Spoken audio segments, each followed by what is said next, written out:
નમસ્કાર મિત્રો, હું છું આપનો દોસ્ત રાહુલસિંહ રાઠોડ અને આ વિડીયો તમારા માટે ખાસ છે એટલા માટે કે તમારા ઘરે કોઈ વિકલાંગ અથવા તો કોઈ બાળક વિકલાંગ હોય તો એના માટે આ વિડીયો મહત્વનો છે. સાંભળો. સ્વામી નિર્દોષાનંદ સ્વામી માનવ સેવા હોસ્પિટલ દ્વારા દિવ્યાંગ મુક્ત ભારત બનાવવાનો કેમ્પ યોજવામાં આવ્યો છે. હું તમને ઉપર કેપ્ચરમાં આપી દઉં છું. સારી ખાડ ખોપણ ધરાવતા દર્દીઓ માટે કૃત્રિમ હાથ તેમજ કોલિપર્સ આપવા માટે નિઃશુલ્ક કેમ્પ રાખવામાં આવ્યો છે, જેની તારીખ 12, 13 અને 14 ડિસેમ્બર 2025. તો મિત્રો, આ લાભ લેવા તમારા કુટુંબમાં અથવા તો કોઈ સગા સંબંધીઓમાં કોઈ હોય તો જરૂરથી જાણ કરજો, જેથી કરી એમને આ લાભ ઉઠાવી શકે અને જરૂરથી એમની ખોટ ખાપણમાં કંઈક પગ અને હાથ મળી શકે.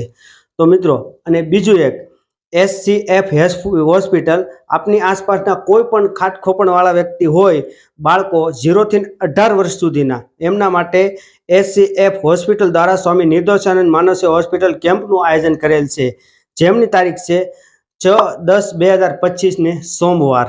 સમય સવારે 9 થી 5 સુધી અને મેં તમને આગળના વિડીયોમાં જે કીધું તેનો સમય છે 10 થી 5 સુધીનો. તો મિત્રો, માનવ સેવા હોસ્પિટલ, ટીંબી, તાલુકો ઉમરાળા, જિલ્લો ભાવનગર. તો જરૂરથી અવશ્ય મુલાકાત લેજો માનવ સેવા હોસ્પિટલ ટીંબી.